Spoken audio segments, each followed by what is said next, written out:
Aujourd'hui, on s'attaque à l'un des personnages les plus emblématiques de l'histoire de France. Vu par beaucoup comme le fondateur du royaume de France, un grand roi, un grand chef, ou encore comme le successeur de l'empereur romain en Gaule.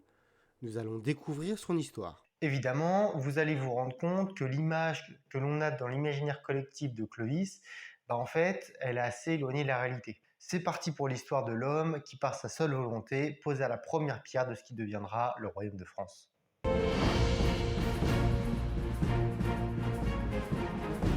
Clovis naît, on ne sait pas. Ouais. La vidéo commence à peine que ça part déjà mal. On ne connaît ni le lieu, ni la date exacte de sa naissance. Pour la date, on parle de la moitié du 5e siècle, bien que certains auteurs avancent les alentours de l'année 466. Et pour le lieu, rebelote.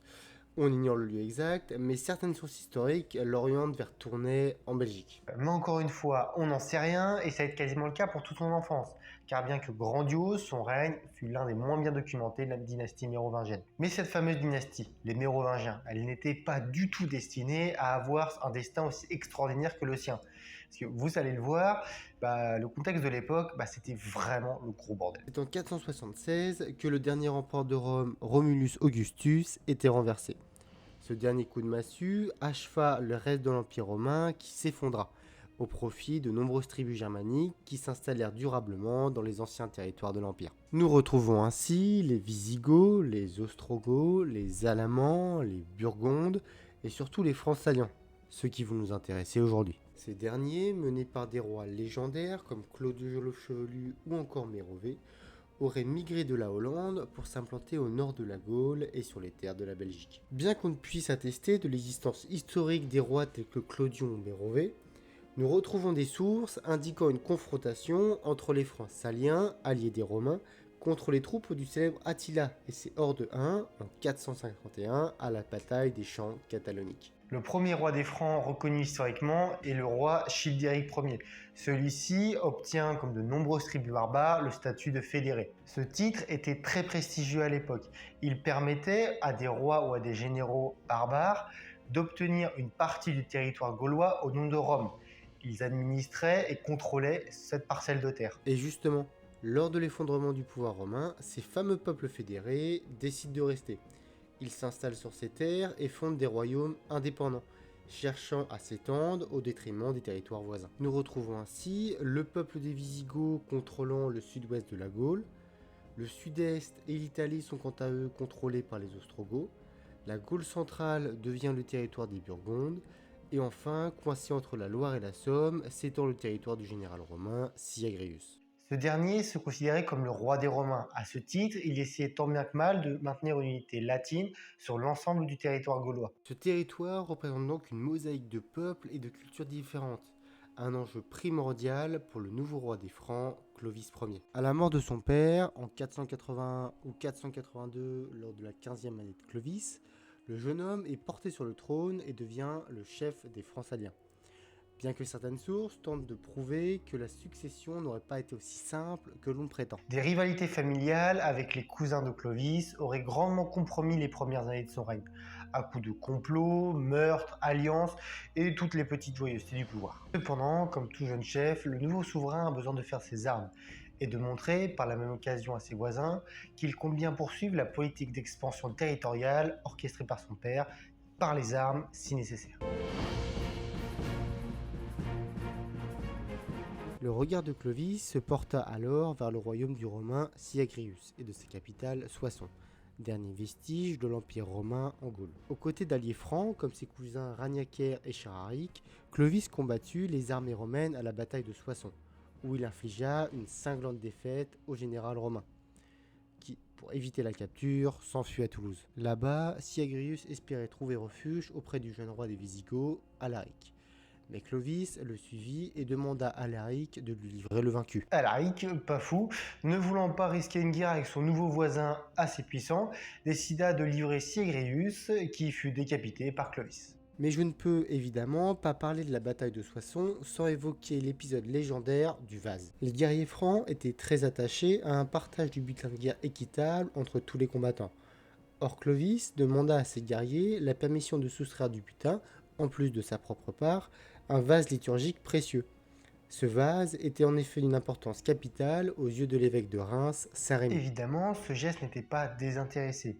Il s'agissait avant tout d'une manœuvre politique permettant à Clovis de s'assurer de la loyauté et du soutien des élites religieuses, le catholicisme étant profondément ancré chez les Gallo-Romains. Mais un guerrier s'y opposa et frappa le vase de Saint Francisque pour le briser en deux.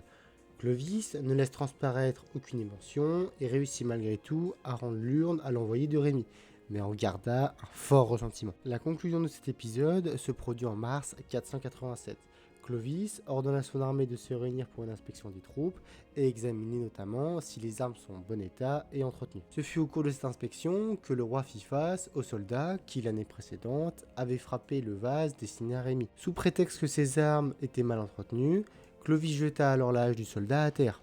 Au moment où celui-ci se baissa pour la ramasser, Clovis abattit sa propre hache sur la tête du malheureux, le tuant sur le coup. Mais on va en revenir à notre roi conquérant. Après sa victoire sur le Romain Siegrius, ne pouvant s'arrêter en si bon chemin, Clovis prit les villes de Rouen, Reims et Paris en 491, prenant ainsi le contrôle d'une grande partie du territoire ouest de la Gaule. Mais comme les alliances c'est bien, mais le pouvoir absolu unique, c'est mieux, Clovis ordonna l'assassinat de ses alliés et cousins Charaïque et Raniacaire, et dans la foulée s'empara de leur territoire. Mais qui dit plus grand royaume signifie également plus grands ennemis, et les plus inquiétants de ses rivaux sont les Visigoths de Alaric et les Ostrogoths du roi Théodoric le Grand. Bien que marié à une sœur de Clovis, Théodoric est à la tête d'un immense territoire en Italie, ce qui pourrait représenter une menace pour les intérêts des Francs. Voulant échapper à ce danger, Clovis va chercher un allié auprès des Burgondes.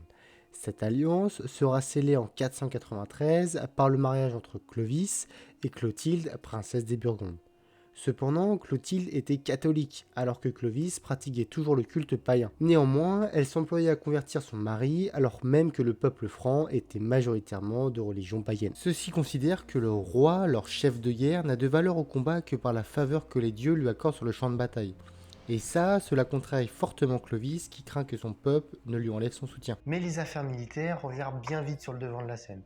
Les Alamans se montrant plutôt belliqueux aux frontières, Clovis n'eut d'autre choix que de se mettre en route pour aller les affronter. La bataille décisive eut lieu à Tolbiac en 496. Bien que mal engagée par les Francs, la bataille connut un retournement inattendu.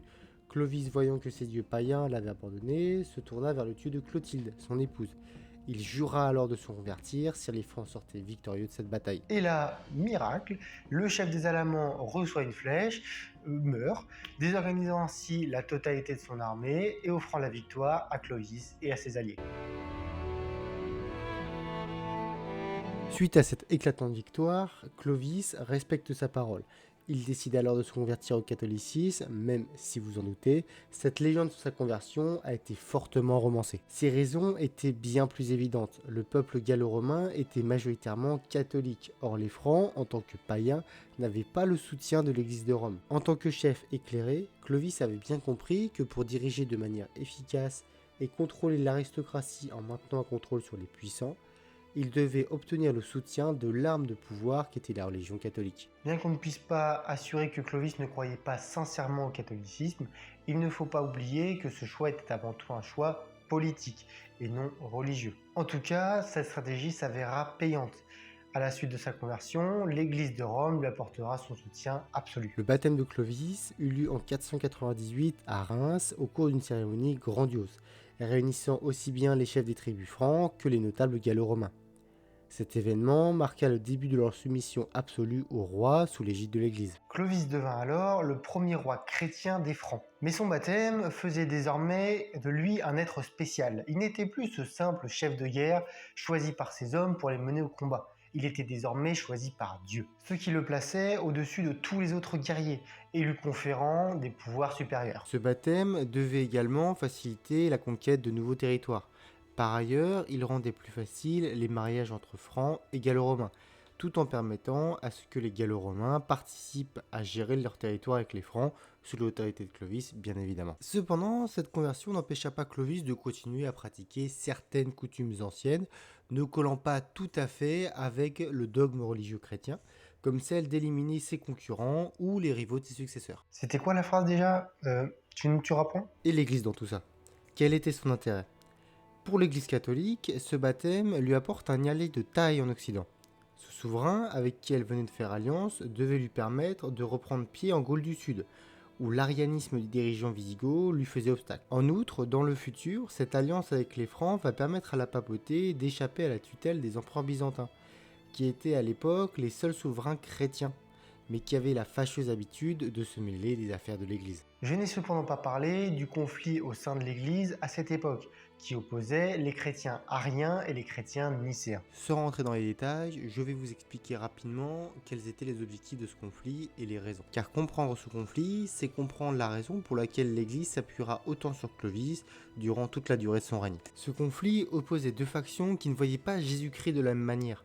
Là où les Ariens ne voyaient qu'en Jésus qu'un homme mortel porteur d'un message de Dieu, les Nicéens, eux, voyaient en lui un être divin à part entière. Mais nous n'allons pas rentrer dans les détails. Ce qu'il faut retenir, c'est que l'Église de Rome était attachée au culte nicéen et souhaitait à tout prix détruire l'arianisme. Et ça va bien arranger les affaires de Clovis, car le roi souhaitait affronter les Visigoths. Or, coup du destin, ceux-ci n'étaient autres que des chrétiens ariens.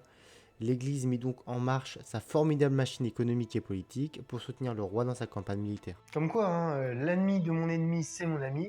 Peu importe l'époque, c'est toujours vrai. Fort de ce soutien, Clovis et ses alliés burgondes font marche durant l'année 707 vers Poitiers. L'armée des Visigoths, conduite par le roi Alaric II, marche vers le nord pour limiter la progression franque, en espérant que l'armée des Ostrogoths l'appuieront. Mais fait important, Alaric ne dispose pas de toutes ses troupes, car une partie de son armée est occupée à ce moment à chasser de la péninsule ibérique les Romains d'Orient. La rencontre a lieu dans la plaine de Vouillé, près de Poitiers. Le combat débute à l'aube, les cavaliers visigoths employant sans doute leur tactique habituelle, faite de charges successives auxquelles les Francs opposent un mur de francisque. Un terrible corps à corps commença, et la boucherie qui s'ensuivit fut particulièrement sanglante. Les frères d'armes tombaient les uns après les autres. Les adversaires se poignardaient les yeux dans les yeux. Sur le champ de bataille, c'était tuer ou être tué. Et ce carnage ne s'acheva que lorsque Clovis tua le roi Alaric II en personne. Le roi des Francs avait fondu sur lui au péril de sa vie dès les premiers instants de la lutte. Cet épisode est probablement conforme à la réalité, car Clovis est considéré par les chroniqueurs contemporains et ultérieurs comme un redoutable guerrier, à l'image de son père et des guerriers germaniques. Mais les Ostrogoths théodoriques, ils faisaient quoi eux quand les Francs massacraient leurs Eh alliés? bien, comme dit juste avant la bataille, Alaric avait envoyé une partie de son armée soutenir son allié Théodoric dans sa lutte contre les Byzantins de l'empereur Anastase. Et ce fameux Anastase, il s'allie avec les Francs pour contenir les Ostrogoths et les empêcher d'aller aider leurs frères visigoths. Grâce à cette victoire, Clovis reçut la récompense suprême d'être nommé par Anastase consul de l'Empire. Ce titre lui assure une légitimité supplémentaire sur l'ancien territoire romain, tout en faisant d'une certaine façon renaître l'ancienne alliance entre l'Orient et l'Occident. Le roi finit d'unifier les tribus franques, comme dit précédemment dans la vidéo, à travers les assassinats de ses cousins Charaïc et Ragnacaire, mais également à travers le complot des Francs rhénans, ou Ribert, peuple vivant de l'autre côté du Rhin. Il ourdit une machination, poussant le jeune fils du roi des Ripevers à tuer son père, le roi Sigebert. Dès lors que son crime fut commis, Clovis exécuta le jeune homme pour parricide. Sympa. Une fois cela fait, Clovis sut habilement manœuvrer et convaincre le peuple des Ripevers de le désigner comme roi, créant ainsi l'union de la totalité des tribus francs de Gaule. Il décida, durant l'année 508, de faire de Paris la nouvelle capitale de son royaume. Ces raisons sont sans doute principalement stratégiques, la cité ayant été une ville de garnison et une résidence impériale vers la fin de l'Empire, notamment pour les empereurs Julien et Valentinien Ier. Elle bénéficie en outre de défenses naturelles et d'une bonne situation géographique. Il s'employa, à partir de cette période, à convertir toute la Gaule au catholicisme. Clovis, se voyant comme le chef de l'Église, décréta en 511 la naissance de l'Église mérovingienne. Mais si la gloire peut être éternelle, le corps humain, lui, ne l'est pas. Le roi s'éteignit alors à l'âge vénérable de 45 ans. Selon la tradition, il aurait été inhumé dans la basilique des Saints Apôtres, future église Sainte-Geneviève. Basilique qu'il avait fait construire sur le tombeau même de la sainte tutélaire de la cité, à l'emplacement de l'actuelle rue Clovis. Il laisse derrière lui un royaume empreint à un mélange entre culture romaine et germaine, avec des lois, cultes et langues.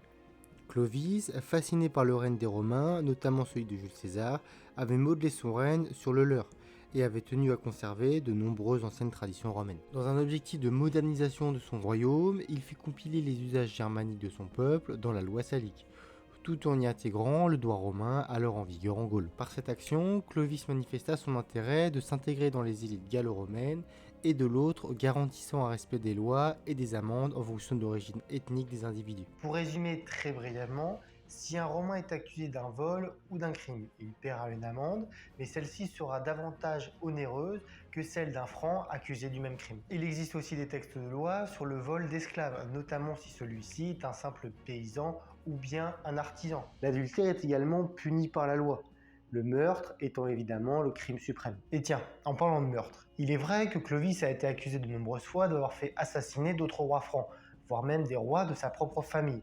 Mais il est important de souligner que ce type de pratique était plutôt monnaie courante à l'époque. Au crépuscule de sa vie, il avait réussi à transformer son petit royaume franc en un puissant royaume dominant aussi bien du Nord-aux-Pyrénées que de l'Atlantique au Limousin. Il avait réussi à vaincre tous ses ennemis, que ce soit les Alamans, les Visigoths ou les vestiges de l'Empire romain. Le royaume qu'il a construit sera partagé, selon la coutume germanique, entre 6 fils.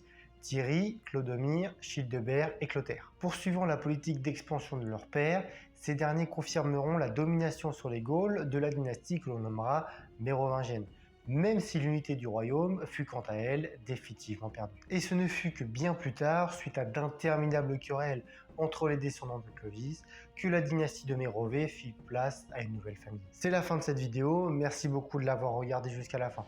J'espère que vous avez appris un maximum de choses sur le premier roi de France. N'oubliez pas de vous abonner, de mettre un pouce bleu et d'activer la cloche pour une prochaine vidéo. C'est un super soutien pour mon travail. Et moi je vous dis à la prochaine pour un nouveau personnage.